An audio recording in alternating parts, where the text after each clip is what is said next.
Hi, I'm Femi and you're in the stream. Today, mainstreaming men in the fight for gender equality. We're about to find out what a men's conference on feminism can achieve.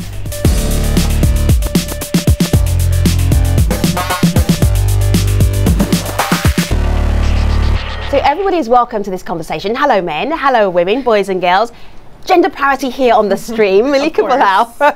What are you seeing online though? Well, this UN conference hasn't even begun yet, and of course there's criticism online. So one person, Alex Strong, tweets his take on what this conference will achieve. He says, with few or no females present, I think little or nothing will be achieved. That's his take, and I know our guests will have something to say about that, but you at home also have something to say as well, so you can tweet us using the hashtag AJStream. Now here in the studio we have Chloe Angel, and Chloe is a columnist, a senior columnist with feministing.com. She also writes frequently about gender, sex and politics. Chloe, looking forward to having you back here on the stream. Welcome. Thank you. And before we get the main conversation started, let me tell you about a new app from the stream. You can download it now.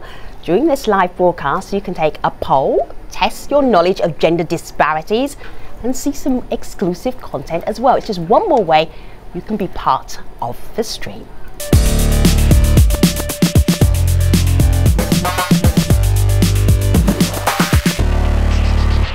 Cases of violence against women often go unreported, but according to estimates by the United Nations, around about 35% of women worldwide have experienced some form of physical or sexual violence, and many more face precarious situations, from street harassment to sex trafficking, child marriage and gender discrimination. These are issues that are viewed as primarily affecting women, but what role are men taking in creating solutions? Well, this week the United Nations will host its first Barber Shop conference, and that's a male-focused event which asks what men can do to end violence and discrimination against women.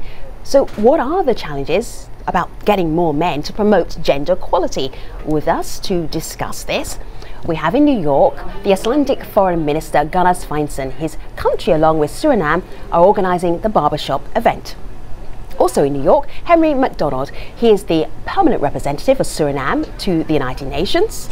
In Santiago, Chile, we have Gary Barker. He's co-founder of Men Engage, and that's an international alliance of NGOs that work with men and boys to promote gender justice. So it is good to have you all here on board. Let me start with Henry. This conference, it hasn't even begun yet, and you're already in some trouble because of what? Why is it so controversial?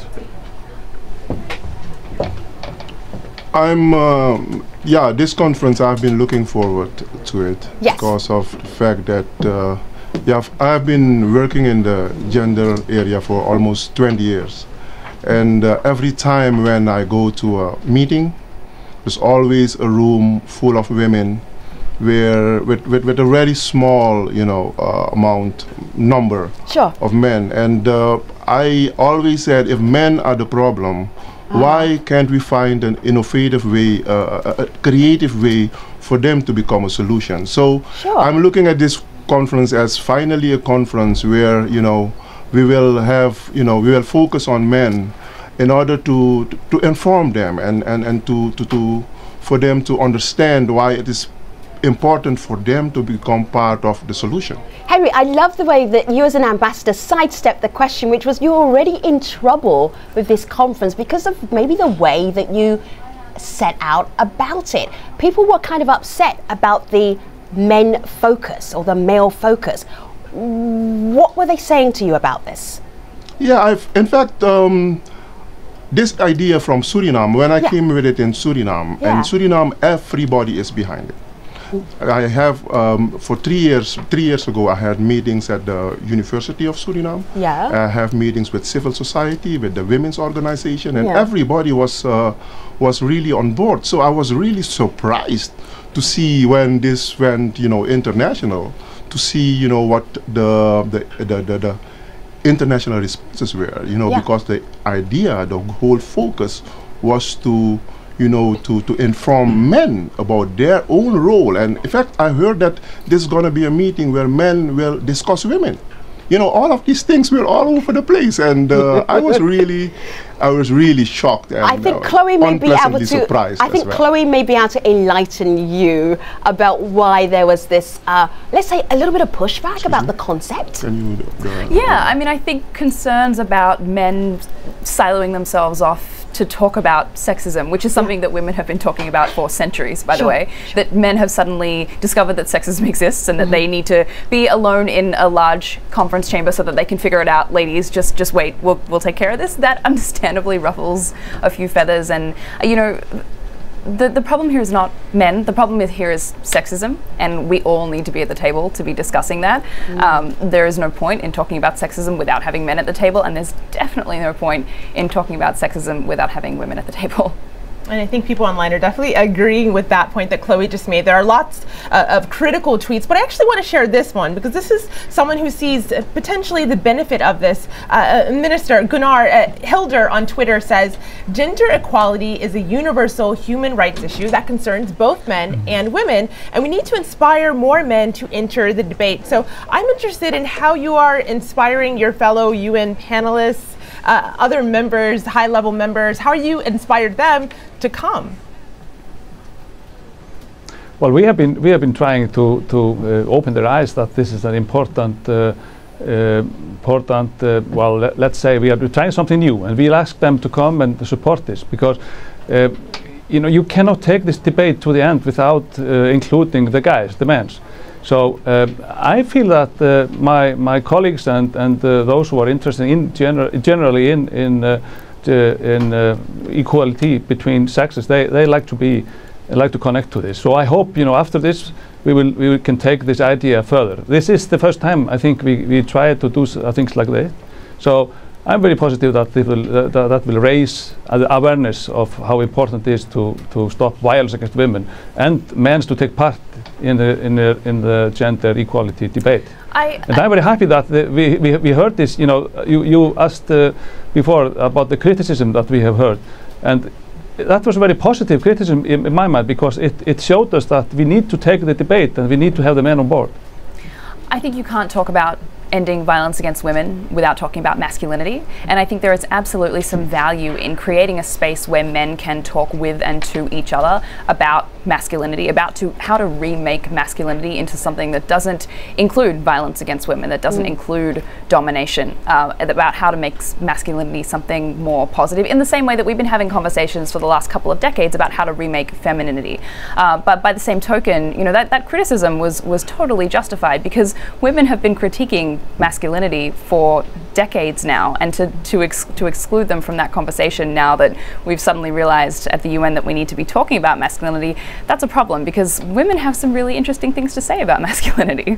Let's open this up just a little bit because now women around the world, around New York, if you want to be at the Barber Shop conference, you can go. There's going to be no women's signs here at the conference. So it is going to be an open space. But Gary, that idea about having a safe space for men to talk, do you agree with that? Is that something that you can go, this is very valuable because when men get together, this is what we can do in terms of gender equality, this is what we can achieve? I mean, definitely we, in whether it's community-based work in Latin America or school-based work in parts of Asia or Sub-Saharan Africa, certainly having spaces where men feel comfortable critiquing this stuff, making sense of it, coming up with new ways where they feel safe talking about it. Sometimes men talking to men is a great way to do it. We also recognize, though, as political spaces, and anytime the UN gets involved or when we have conversations that really do drive political agendas, I very much agree with Chloe. It can't be spaces where there's only men talking about it. So absolutely, I think the ambassador from Suriname, I mean, Ambassador McDonald's idea is right on. We use that as a strategy for educational approaches all the time. But again, the issue is if we're talking about big level political strategies, we got to bring us all together. As NGOs doing this work, we've been trying to, get space like that for a very long time. But again, really careful of saying our work was born out of the women's rights field. We are aware of what masculinities do and what these versions of manhood cause in terms of harm to women, to men's own lives. We're aware of that because of what the feminist movement brought. So I think it's, it's saying, hey, we absolutely applaud the idea. What we want to do is say when it's a political space, it's got to have all of us together. As an educational space, an activist space, maybe there's times we have men talking on their own, kind of getting their act together, and then saying, now we're ready to sit down together with our sisters and do this together. I would also say that one of the most radical notions that came out of the feminist movement, it's an idea that remains radical today, and you can tell from the conversation that we're having, is that gender is not a binary. It's not masculinity, femininity, men, women. It's a spectrum. And the fact that we're still entrenched in this binary suggests that those ideas have not yet become nearly as mainstream as they need to be. And let me say, for one last time, the very last time, women are able to go to the Barbershop conference. So let's just focus on the idea of men coming to the table. Yes, because for a we change, do not women want to get stuck. And also, I have to say, I'm going to be there on Thursday, and I am a woman. The last time I checked, but so you'll be in the minority, you know, for a change. That's fine. For a nice change. No, I'm in the minority often, but we will push along here. Malika, where are you going to take us? Well, picking up on this idea of a safe space, there are some men online that are saying there are not enough safe spaces for them, and you can laugh if you want to, but I want to read this tweet. This is from someone called Jack. He says, maybe if feminists stop demonizing men, then that would be a good start. Another person answers the question on why men, or if men, shy away from discussing these kinds of things, discussing gender equality. Razormind says, we don't shy away, we just think as individuals we're likely to be blamed directly or indirectly regardless. So Henry, I'm wondering if you've heard this idea before, that men feel like they're often blamed. I'm an intellectual, so I'm reading a lot, and of course I've heard of a men's rights movement. But what I want to say is that this conference is being sold as a conference where women are excluded. That is definitely not the case. Okay, and Henry, we've made that clear, so I want to make a broader conversation, okay, Henry? Because I will be very upset if we get stuck on this thing about women not being able to go. Women can go. Women, 14th and 15th in New York at the UN, you can go. Henry, let's move on this idea about the idea that Malika just brought up about there being a place that men can talk, right? You know, it's the name of a barbershop. You know, a barbershop is a male-dominated space. It's not a male-only space. Right. And in barbershops, men are they're free to talk about politics, sports, you know, gender issues, but quite often they speak on, you know, on the stereotypical roles of men and women. And that is exactly what we want to change even in the barbershop. In the barbershop, we want to take men to take responsibility in order to see that it is important for them, it is in their own interest to support gender equality. I have to say I empathize with men who feel as though they are being demonized by feminism. Personally, I practice a kind of feminism that loves men enough to hold them to a higher standard. And that's a quote from Michael Kimmel, who will be presenting at the conference tomorrow, that feminism loves men enough to demand more of them and to give them feminism, which is going to free them from the rigorous expectations of masculinity, which keep so many men miserable and trapped. But by the same token, there is absolutely a place at the table of feminism for men. And here I'm going to quote one of my favorite male feminists, Michael Denzel Smith, who's a contributor at Feministing. If they want a place at the table, they have to accept, if they want that seat, it's going to be a hot seat. They're going to have to talk about things that make them uncomfortable. They're going to have to deal, for instance, like the fact that the vast majority of violence against women is inflicted by men. And to say that is not to blame individual men, but to ask all of us, regardless of gender, to confront the fact that we live in a culture that routinely practices violence against women, and to challenge us all to break that culture down. I want to bring in a little clip here. It's a still. It's Ghana has 5 sons. Ghana, that is really impressive. Here are 2 of your sons. I want to show 2 of your sons, and a little clip of you in the barbershop. And this is a picture of 2 of your sons. So which 2 are these? Can you see the 2 that are in the barbershop with you? Oh, these are the youngest one, the twins. Yeah, the twins. Okay, the twins are adorable. 14 years old. It seems to me that if we're going to get this conversation right, it starts with young people and young boys. What is it that you feel is important that you hand on to the young generation, that you can maybe be telling the adults and the adult men that they need to be sharing with their boys, their sons? What I would like to hand over to them, and I think we all should hand over, is that each of us is equal, even though, you know, if you're a woman or a man or black or white or gay or straight, every one of us are equal. We should have same rights. It's you know, the basic of human rights is to treat everyone the same, and that is what I would like to hand over to them, and I hope that we can all agree about the importance of this. We have to start somewhere, and for me to talk about this with my boys and with my colleagues is very important, because if you have seen it before, that we have a conference on gender equality and we see a room full of women, and if tomorrow or the day after tomorrow we will have about 10-30% of men attending, I think that is a victory for us. So we have to, you know, keep on trying to deliver something to the future, to the younger people. Exactly. That was what I'm interested in. Sure, and we're talking about education here. We're heading right on here to this is the issue, and Gary, this is something that I know you're very involved in. Where does that education process start with boys, with men? A lot of it, I think, is what we just saw Gunnar doing, right? It's getting men to do half the time of caring for children. You know, I think one of the biggest divides where we know where the gender inequality starts, whether it's women's average pay being 20% less than men's, is who does the care for children. And I think we know that countries that take very seriously from the start paternity leave equally with maternity leave, getting men to do half the caregiving, so that our children see from the youngest ages that we as men can take care of young children just as they can see that their mothers can run countries, right? The equation changes. Gunnar's story is taking his two sons to the barber shop. Mine is taking my daughter to the doctor when she needs to go, or when she wants to go get her hair cut at the hairdresser, you know, so that she can see that, hey, a man does this caregiving stuff too. That's not only her mom's job. I think that's a key one, and Iceland certainly has lots to tell us of what equitable participation by men as fathers means. So I think I hope that's a debate that comes up tomorrow. I have to say, mine was my dad doing my ballet bun every Saturday morning before ballet class. But I also think that this conversation needs to be open to grown adults who aren't parents. I mean, I hear so many men say, I became a feminist when I had daughters. You know, my eyes were open to gender inequality when I had daughters, by which point, respectfully, it is too late. And there are plenty of people who will never have children and who might never have that aha click moment. So we need to figure out a way to do education and to have that education done by people even when they aren't parents. Something I want to play, and this is Emma Watson. She's an actress who launched a campaign, was part of the launch of a campaign called He for She, which is the idea of there being men in this gender equality conversation, making them feel welcome, really appreciating their voice. Here's a little clip that Emma Watson talked about in her speech about the pressures that men also have. Have a listen to this.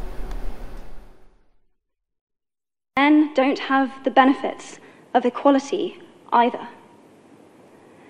We don't often talk about men being imprisoned by gender stereotypes, but I can see that they are, and that when they are free, things will change for women as a natural consequence. If men don't have to be aggressive in order to be accepted, women won't feel compelled to be submissive. If men don't have to control, women won't have to be controlled. Both men and women should feel free to be sensitive. Both men and women should feel free to be strong. It is time that we all perceive gender on a spectrum instead of two sets of opposing ideals.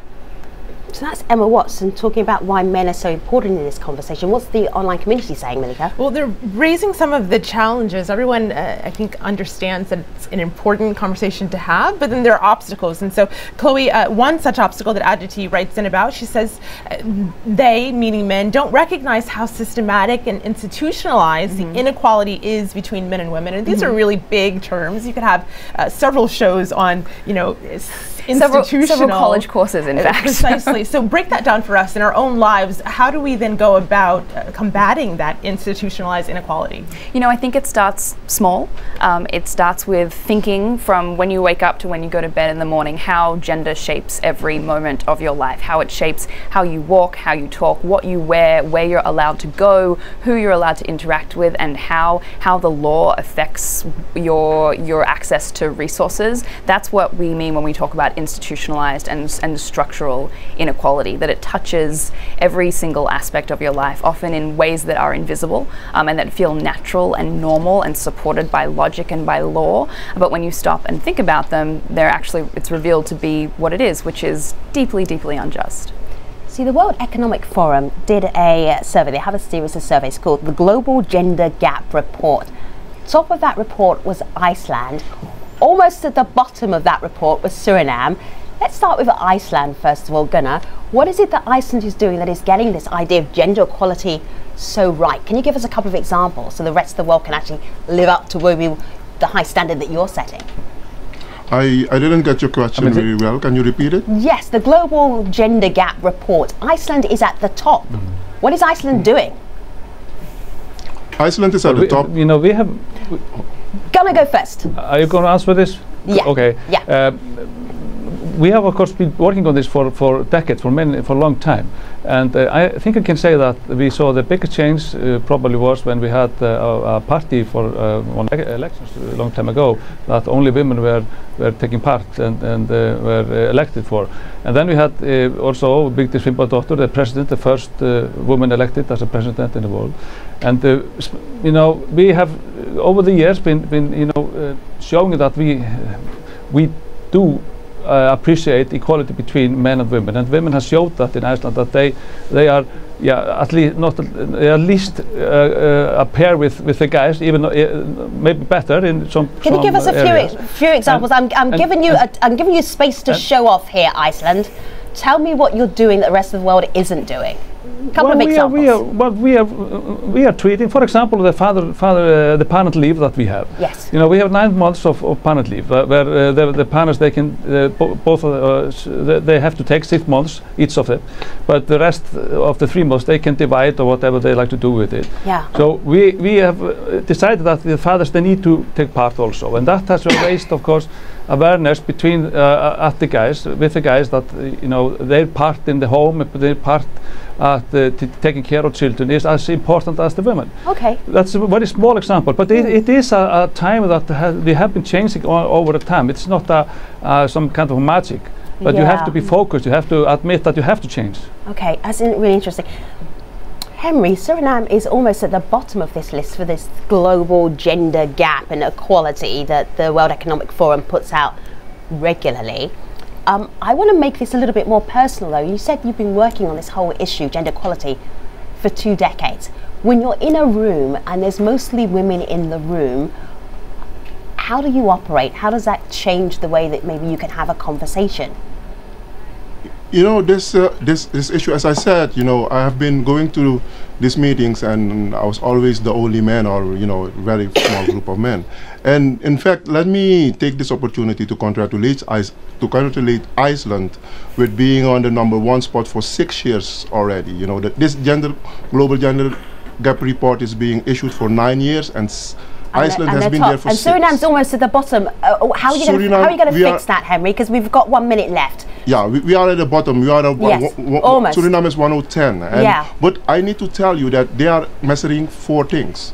You know, with regard to women and health, Suriname is #1. We are one of the #1 countries. But we have a lot of challenges. The challenges is more in women in politics and women in economics. The government knows that. You know, the civil society organizations, they know that. And we are working hard on changing this, this situation. Very good. Ambassador Henry MacDonald, we're not done yet. I'm taking you to the post-show, and I'm going to take you with Gary Barkey, the co-founder of Men Engage, also with Minister Gunnar Sveinsson. He is the Icelandic Foreign Minister, and also Chloe Angel, who is a columnist of feministing.com, a senior columnist, no doubt. Let me take you to what we're going to be doing on our next conversation. We will have the actor Asif Manvi. He is best known as the Daily Show's senior Muslim correspondent. Would you like to talk to him? Yes, I think that might be a yes. #AJStream. Malika can handle those tweets and those questions at the same time talking gender parity, because she is multi-skilled and she can do that. I will see you online. Thanks so much for watching.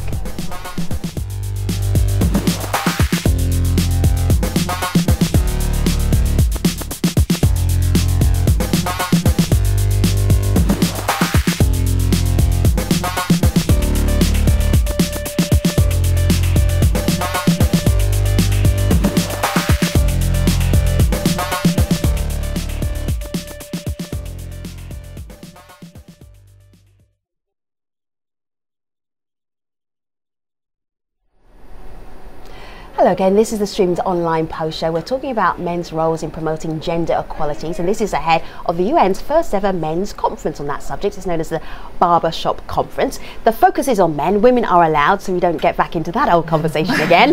What new conversation are you going to enlighten us with, Malika? Well, I wanted to share this tweet. This is a tweet from someone called Mina online, and this person writes, what exactly is the end game for gender equality? We're in 2015. Gender equality is almost 100% present. So, Henry, I would like to pose this to you. I know all of our guests will have something to say. I wish you could have seen Chloe's face. Do you want to do that face again one more time, Chloe?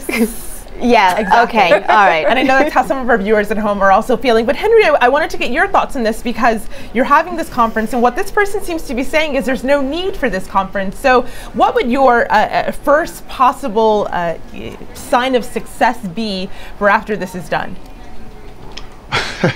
My first, sign of success will be to come into the room on Wednesday and Thursday and see at least 50% of the audience being male, and to see that men are understanding why it is important to support gender equality, and that men are fighting for gender equality because it's also in their own interest, for gender equality to be there. In fact, UN Women has found out, and the studies of them has found out that it will take us 81 years to reach that stage.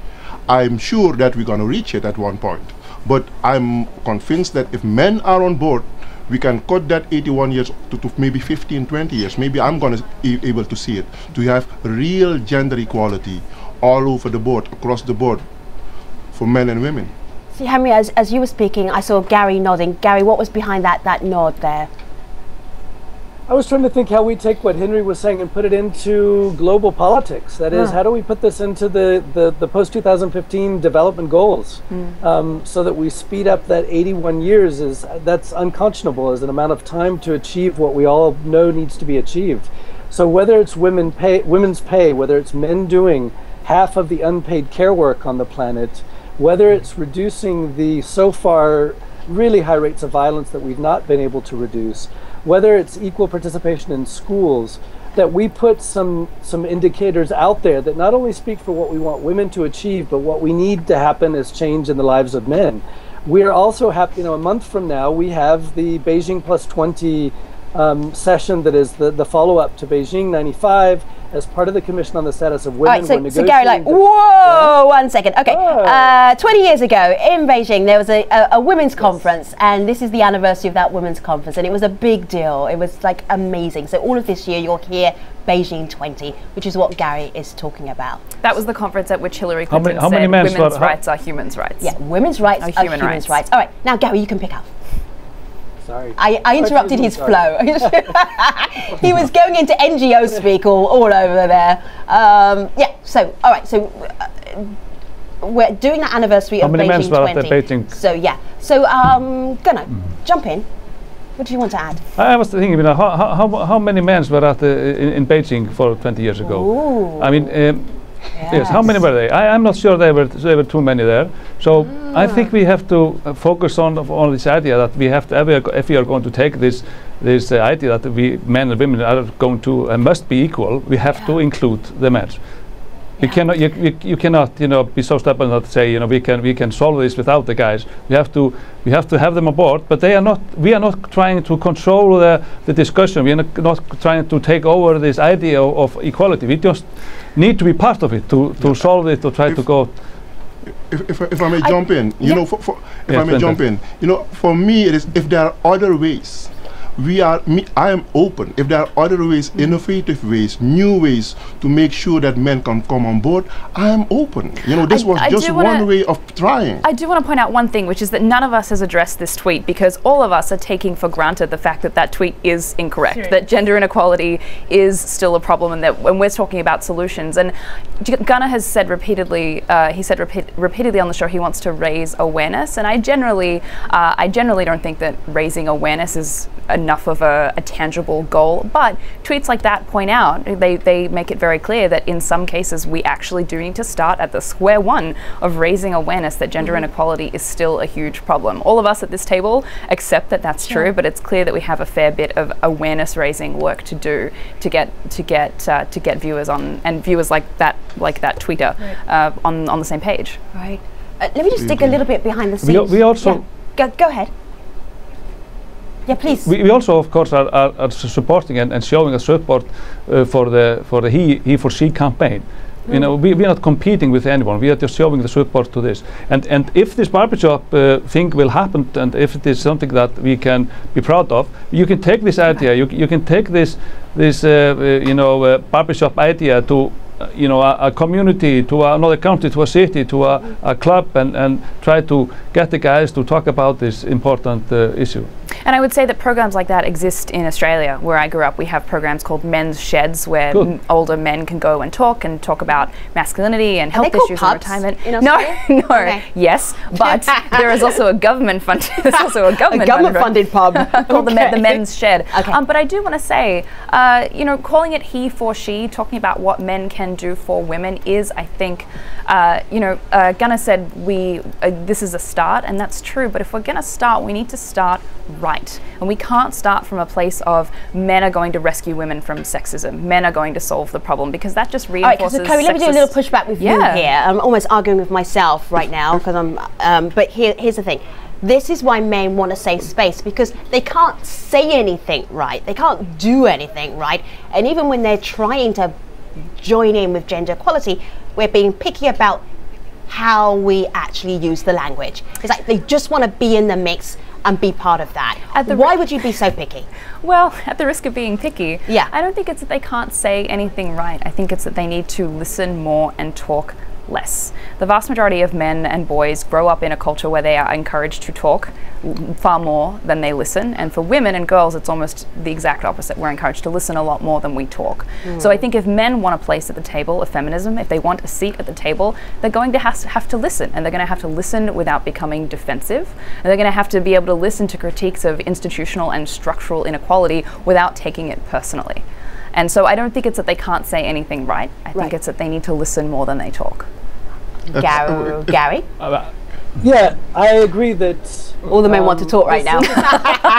What a surprise! No, it's all about you today, gentlemen. Okay, Gary, what did you want to add, and then we go round the other gentlemen. Listen so that I can agree, and I think I want to go back to a point that Chloe brought up as well. That part of these things that she was calling structural, of how we set up these notions of what it means to be men and women. To go back to what Emma Watson said as well, these cause harm in the lives of men as well. And those are not.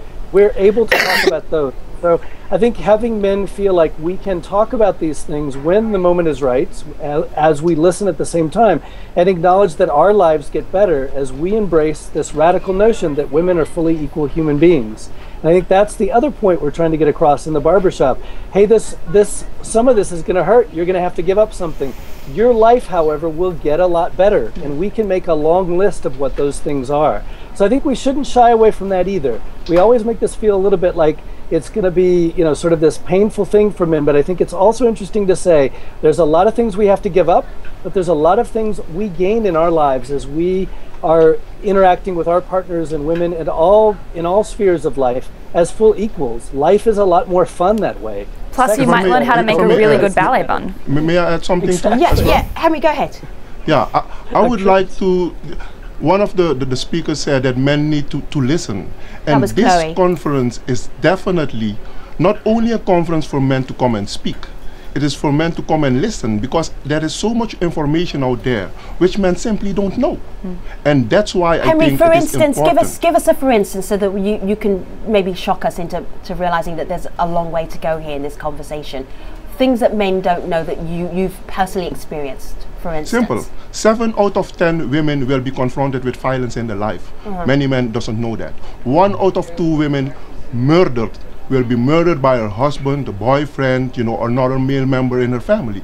Many men doesn't know that. And I know that we men, if there is one woman we love, is our mom. We love our sisters. We love our daughters. And we don't even realize that the world where the woman which we love the world where they are living, it is so dangerous. They don't know that. And I think this conference is going to give them that information as well, in order for them to become change agents, in order to change that world with regard to security. What are you going to do? You're going to sit them down and just talk stats at them? How do you make this engaging? Excuse me? Are you just going to sit and talk stats with them? Give them facts and figures? No, how do you get people to care? It's not just with stats. No, we of course the conference will be first. We will have a lunch meeting, and then on the first day will be focused on the UN family. So we have a very interactive discussion with men. They're going to be very good speakers as well. But what I'm saying is that it's not going to be only a conference where men will come and speak. They will come speak, but they will also be forced and be respectfully asked to listen, in order to have that conversation, in order to change their whole mindset with regard to the security and safety of women and with regard to women's human rights. Because many men doesn't know the real rights of women as well. So sadly we're running out of time here. I want to go to Gunnar. Gary, just give me a moment here to Gunnar. Gunnar, what was the most outrageous thing somebody has said to you about this conference where you were kind of shocked and thought, I have to give them the best sell for this? Barber Shop. I won't tell anybody else you told me this, but you can tell me. This is a safe space for you to reveal the most shocking thing you've heard. What was the most? I didn't hear any shocking things. Most of it was a misunderstanding. For example, if you want guys to listen, you have to include them, in the project, in solving the problem. If inequality is institutionalized in our societies, you have to take the guys in the conversation to solve this also. We cannot leave them out, because we are part of the problem, so we have to be part of the solution. If you're going to gain equality between the sexes. Interesting. Gary, can you say something more interesting than that, or do you just want to listen to the end of this program? I'm trying to listen to the program. Thanks. Okay, very nice. All right, thank you, gentlemen, very much indeed. It's been great having you, and Chloe as well. I could definitely have more of this conversation. It's actually great when you can kind of strip away the layers and just be very candid with each other. Really, really interesting. Good luck with the Barbershop conference, Ambassador and also Minister. I will see you on Thursday. Meanwhile, back at Malika's laptop, what is going on? Well, I'll give the last word to two people, splitting it up, a male and a female. James gives some thoughts on why we had this discussion, why the context for it. He says the main issue is that most people, and that includes men, are not informed of what life is like outside of their life experience. And so to fix that, Rebecca on Twitter says, well, there should be men to support the women in their lives, to constantly challenge their privilege and to defy societal gender roles. You want to carry on this conversation? Hashtag gender equality, hashtag he for she, don't hit me, Chloe, and also hashtag barbershop conf. Okay, lots of places for you to continue the conversation. Meanwhile, on tomorrow's show, we will be joined by the actor Asif Manvi. He's probably best known as The Daily Show's senior Muslim correspondent. If you have questions for him, then you can tweet us at hashtag AJStream. I should stop talking right now. I will see you online. Thanks for watching.